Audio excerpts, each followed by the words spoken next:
नमस्कार। आज हम चल रहे हैं एक ऐसी जगह जो आध्यात्म और प्रकृति को बड़े खूबसूरत तरीके से मिलाती है। अमरकंटक में है ये एक बहुत ही शांत और पवित्र बगीचा जिसका नाम है माई की बगिया। पर सोचने वाली बात है ना कि भाई एक साधारण सा बगीचा जहां बस पेड़ पौधे हैं वो इतना पवित्र इतना खास कैसे बन सकता है। इसी सवाल का जवाब ढूंढने के लिए चलिए इस सफर को आगे बढ़ाते हैं। जैसे ही आप इस बगीचे में कदम रखते हैं ना, आपको महसूस होगा कि आप कहीं और ही आ गए हैं। चारों तरफ घने पेड़, औषधीय पौधे और एक अजीब सी शांति जो मुख्य मंदिर की भीड़-भाड़ है ना, उससे एकदम अलग। बिल्कुल एक दूसरी ही दुनिया है ये, जहां बस सुकून ही सुकून है। और पता है सबसे कमाल की बात क्या है? ये जो सुकून भरी जगह है वो नर्मदा नदी के मेन उद्गम स्थल से बस सिर्फ 1 किलोमीटर दूर है। मतलब पैदल चले जाइए या किसी गाड़ी से पहुंचना बहुत ही आसान है। तो देखिए, अमरकंटक में एक ही जगह पर दो कितने अलग अनुभव मिलते हैं। एक तरफ तो है मुख्य मंदिर जहां भक्तों की भीड़ है, पूजा पाठ का शोर है, और दूसरी तरफ है ये माई की बगिया, साधु संतों के लिए ध्यान लगाने की, तपस्या करने की जगह। मतलब एक ही सिक्के के दो पहलू जैसे हैं ये। तो फिर अब जरा इस बगीचे के नाम के पीछे की कहानी में उतरते हैं। इसका पौराणिक महत्व क्या है इसे समझते हैं, क्योंकि सच कहूं तो यही वो कहानी है जो इस जगह को इतना खास बनाती है। तो माई की बगिया, इसका सीधा सा मतलब है माँ का बगीचा। और यहां माई कौन है? वो हैं हम सब की पूजनीय माँ नर्मदा। ये पूरा का पूरा बगीचा उन्हीं को समर्पित है। और इससे जुड़ी जो कहानी है ना, वो बहुत ही प्यारी है। ऐसा मानते हैं कि माँ नर्मदा जब बच्ची थीं तो अपनी सहेली के साथ यहीं पर खेला करती थी, फूल चुनती थीं। जरा सोचिए, ये जगह उनका डिवाइन प्लेग्राउंड मतलब दिव्य क्रीड़ा स्थल हुआ करती थी। अच्छा, इस बगीचे की बात सिर्फ पौराणिक कहानियों तक ही खत्म नहीं होती।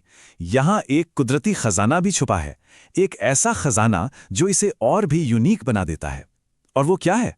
वो है एक बहुत ही खास पौधा जिसका नाम है गुलबकावली। जी हाँ, गुलबकावली, यही वो पौधा है जो माई की बगिया की सबसे बड़ी पहचान है, आप कह सकते हैं।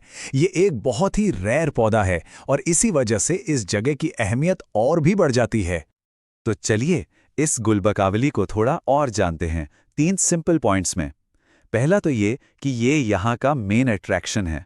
दूसरा, इसके फूलों से ना एक मीठी मीठी बहुत हल्की सी खुशबू आती रहती है।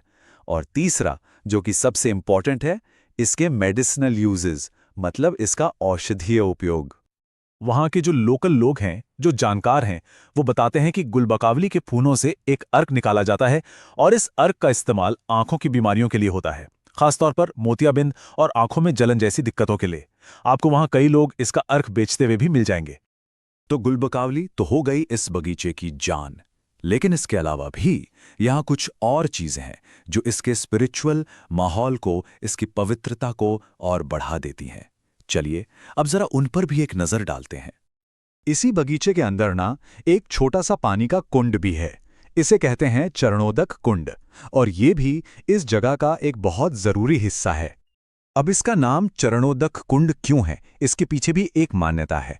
कहते हैं कि इसी जगह पर मां नर्मदा के पवित्र पैर पड़े थे, उनके चरण पड़े थे, और उन्हीं के स्पर्श से यहाँ ये पानी का सोता फूट पड़ा।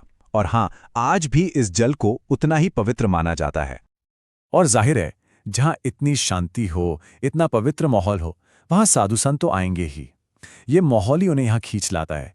आपको यहाँ अक्सर कई तपस्वी मिल जाएंगे जो एकदम गहरे ध्यान में डूबे रहते हैं, और उनकी मौजूदगी से ना इस जगह की जो स्पिरिचुअल एनर्जी है वो और भी बढ़ जाती है। तो अब तक हमने क्या क्या देखा? हमने इस बगीचे की कहानी जानी, इसकी प्रकृति को समझा और इसकी आध्यात्मिकता को महसूस किया।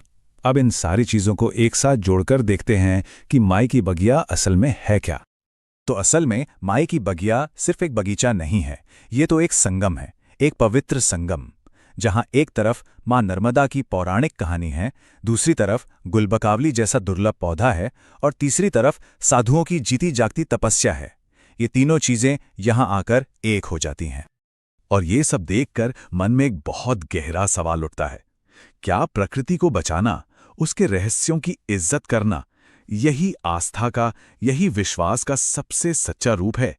शायद इस सवाल का जवाब हमें माई की बगिया जैसी जगहों